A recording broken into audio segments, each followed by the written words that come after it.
Yo, what's going on, guys? Welcome back to the channel. My name is Nick Theriot, and today I have an exciting new video for you guys. Today, we'll be going over the actions that you need to be taking on a day-to-day basis to actually get results with Facebook ads. I'm literally about to show you pretty much like a hierarchy of different actions and their effects on your results. So like, if you have this but don't have this, you will not get results. If you have this but you're not doing this, then you won't get results. So like literally like how you can kind of prioritize certain things. I think this is something that's super important, because I see people like, oh dude, do I need to do CBO or ABO? And they're still running the same creative for the last 6 months that's literally deteriorating day by day. And regardless of what they do, it's not going to work because they just need new creative. And it's very hard to understand like what you need to actually be prioritizing. And don't get me wrong, it's not your fault. It's all these YouTubers out there that's like, oh dude, you just throw an ad up and then boom, you get a bunch of money. So like, when you don't get that reaction based off the feedback you've been given and what you were taught, then you start freaking out and trying to figure out what's wrong. So you start thinking it's a strategy or like the technique of how you use Facebook ads as the tool, but it's more of the strategy in terms of the performance and the creative and the copy and all that stuff. So with that being said, let's dive into this video. Before we get started, make sure you hit that like button, hit that subscribe button for new videos every Monday, Wednesday, and Friday. So with that being said, let's hop into it. Okay, so this is pretty much my hierarchy in terms of like highest profitable action and lowest profitable action you can be taking. This is going to be a really big thing for you as you kind of take a look at everything and like try to understand like, hey, where do I need to prioritize my time? Because one of your biggest assets is time, and that's something that you really need to be able to use efficiently. And pretty much these high income earners, like that's the biggest thing, is they can use their time efficiently. They know what to focus on, because what they focus on is what generates results. If everything you do per day is focusing on high profitable actions, that's going to make you a lot more money than worrying about ABO or CBO. And don't get me wrong, ABO or CBO does pretty much have its place and has its time to talk about. But the problem is the people that are worried about this, like I said, are still having problems with creative. They still haven't dialed that in yet. There's a lot of other issues, and they're thinking that's going to solve it when it's not. So I'm hopefully with this video, you're just going to open your eyes up of everything else you can be doing to improve performance and improve your brain and everything like that. So that being said, number one is product. You can have a really great landing page, but if you don't have a good product, this won't work at all. So again, people spend a whole bunch of time on their landing page and then just their product is bad. Now, look, this is why we work with brands doing at least 25K a month in revenue. So that way we know we have a great product market fit. Now, for people that are doing, like, let's just say you're not even cracking 100, 200 bucks a day in revenue, just because you're still trying to figure out that product market fit, then you really need to spend a lot of time understanding your market, understanding how your product benefits your market, understanding your competition, understanding the features and benefits of your competition's product, and understanding why your product is the clear winner in terms of the consumer's eyes compared to everyone else. So that's something really big right there. And when you have that right there, you'll understand how you can promote your product. And when you understand how you can promote your product, you understand what copy and creative to create, and then everything else falls in place. So you really need to understand your product, your core customer avatar, and how it helps them, why they should choose you over the competitors. And that's be a really big, strong suit for you right there. So highest profitable action is really understanding that, because, again, you're engineering a product that's going to make you hundreds of millions of dollars. If you're going into this new, you need to have the mindset of, hey, this is a $100 million product. How can I make it a $100 million product? Versus, oh, how can I make $100 a day? Because you're going to go find a product that's going to make you $100 a day. Then once you're trying to scale past that, it's very difficult. How can I find a product that's a $100 million product or a multi-million dollar product? Now, next step, you have a great product. Woohoo, awesome. Now, landing page. You really need to have a great landing page. And this is more of your product page. So I know I'm saying landing page, but this is your product page, the page that just says add to cart. In Shopify, that's all it is. So nothing fancy here, but you need to be able to have the right stuff on that product page to make it easy for people to take action. It's very key right there. So the first one is just having good load speed, Easy to find the add to cart button. We're a big fan of removing all the buy now with Google Pay or Apple Pay and all that, and literally just have add to cart. That's it. We see our higher conversion rate right there.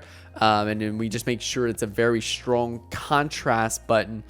So like if you have a white theme, then have like a strong black or red or green, something that's very contrast for that button but matches your theme for that cart button. If you're like targeting different countries, make sure your currency is illustrated properly so as other countries.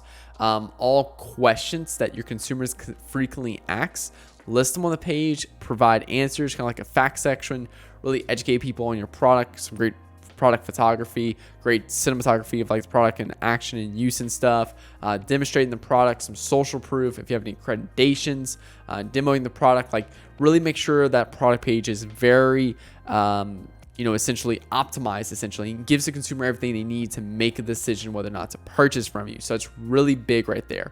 And again, you can have amazing creative, but if your product page is horrendous, guess what? You're not going to get that. And that's going to be very hard. So again, product landing page, great. We're structuring that foundation. So great product, great landing page. Now let's move forward. Creative. This is the next biggest thing. This is generally what's going to stop the scroll. People argue this all the time.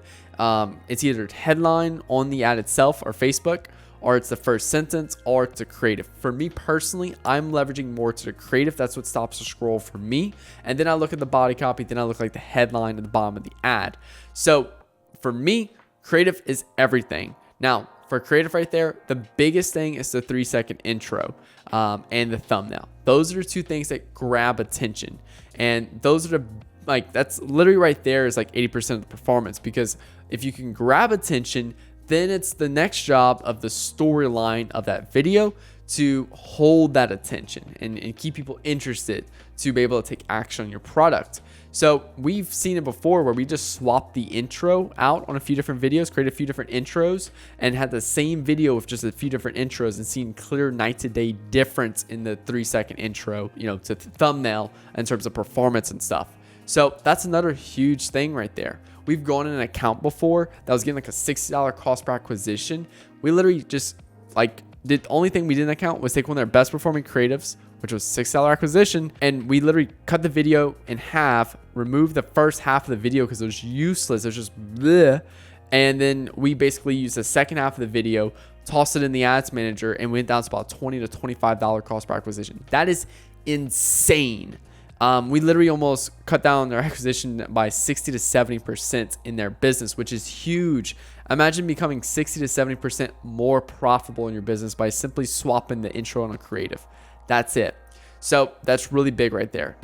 And for me personally with YouTube, my titles and my thumbnails are the biggest factors in performance for, essentially each video. I can create an amazing video, but if I do a terrible thumbnail, terrible title, then the video does very poor in performance. This is what grabs your attention, and then the video keeps you interested. So that's very big right there.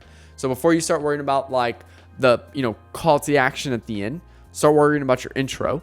Then test a bunch of different intros with your main video, and then whatever one works best, then you can start testing the middle of the video, then you can start testing in the video. For graphics, if you're doing an image ad, we're a big fan of video ads and image ads. If you're doing an image ad, this is going to be like the little on-screen text as well. That plays a big role. And then also plays of what your actual picture is. So like, for example, if it's, this iPhone right here, I could do this iPhone on a white background.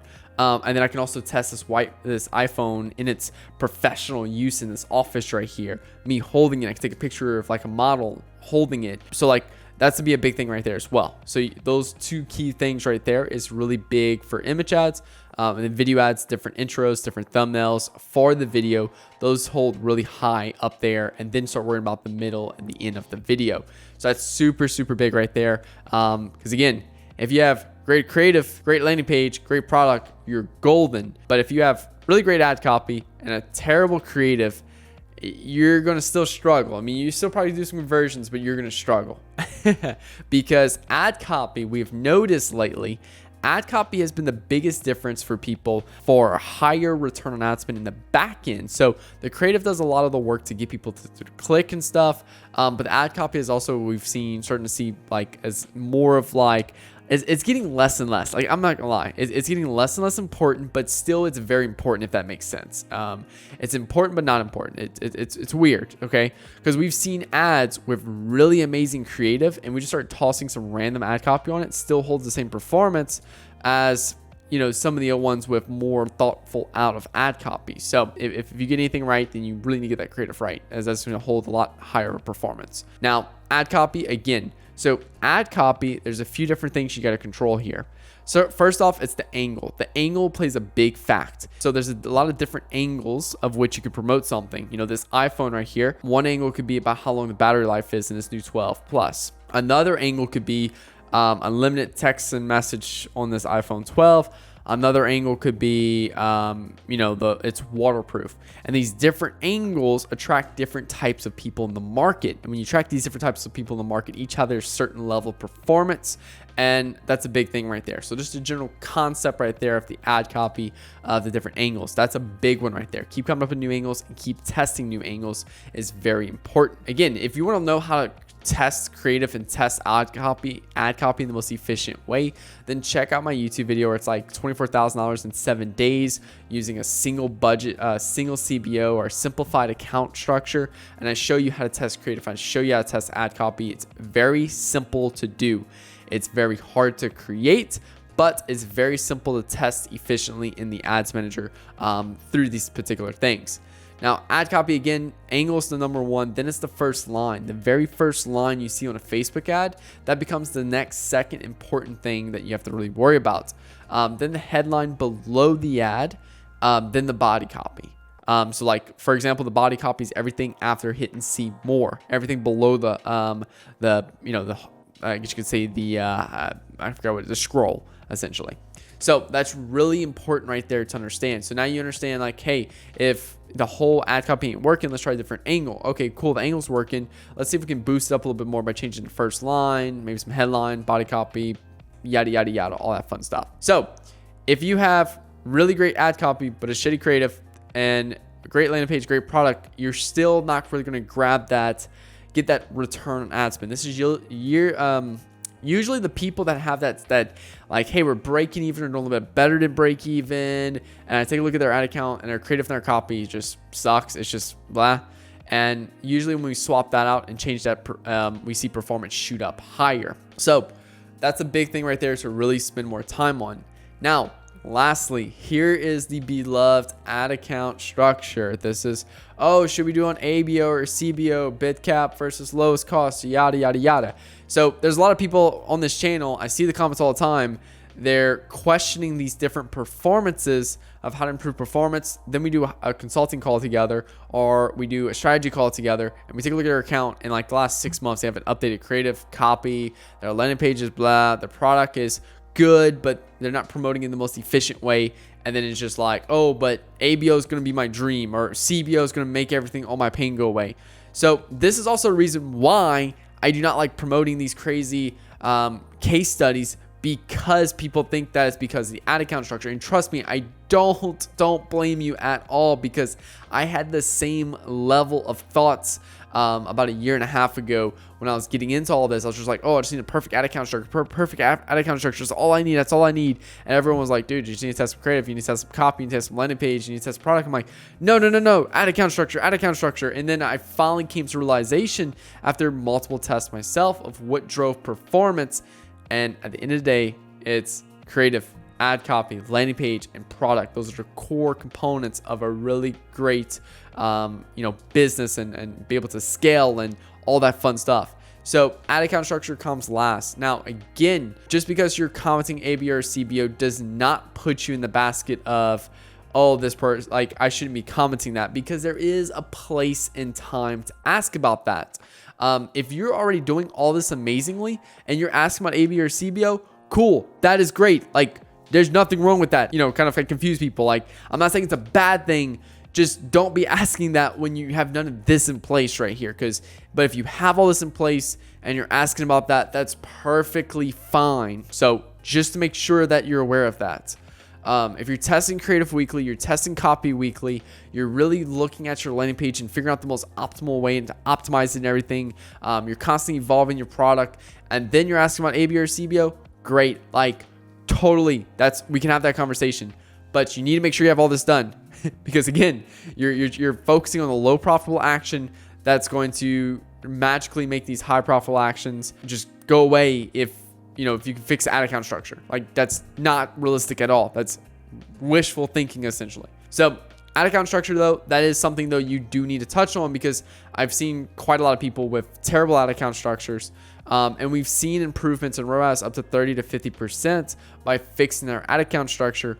But again, it's not the catalyst. If you've been doing a 1x the last year on your ad spend, and I just say you do a CBO instead of ABO, you're not going to jump to magically a 3 to 4x. You'll probably jump to like a 1.5x or a 1.25x. You might even go down because that's the reality. The ad account structure is just another technique of how to use the tool. And you have to understand that Facebook ads is a tool and there's a lot of different techniques of how to use it.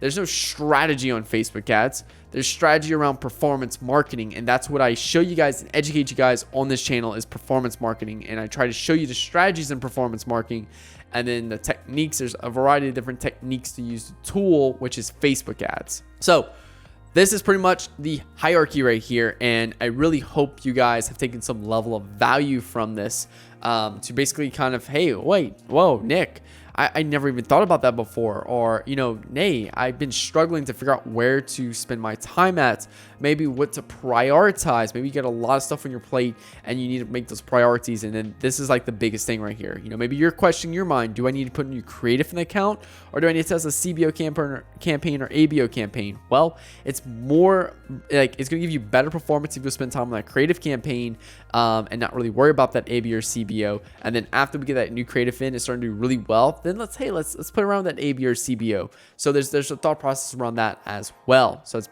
very key to understand. Well, guys, it's about that time today. I really hope you all enjoyed this video. I posted this on Facebook a few days ago. Got some amazing support behind it. A lot of people kind of agreed with the same thing.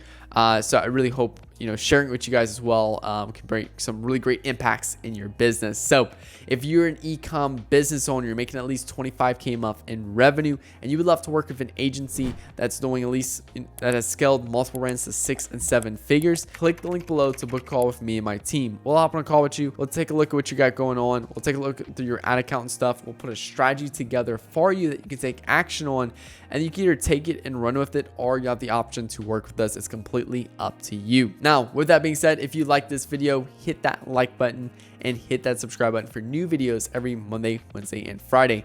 Thank you guys so much for all the amazing love. I really appreciate every single like, comment, and subscribe on this channel. You guys are absolutely amazing. Thank you guys so much, and I really appreciate all the support. My name is Nick Theriot. I'll talk to you guys later. Peace.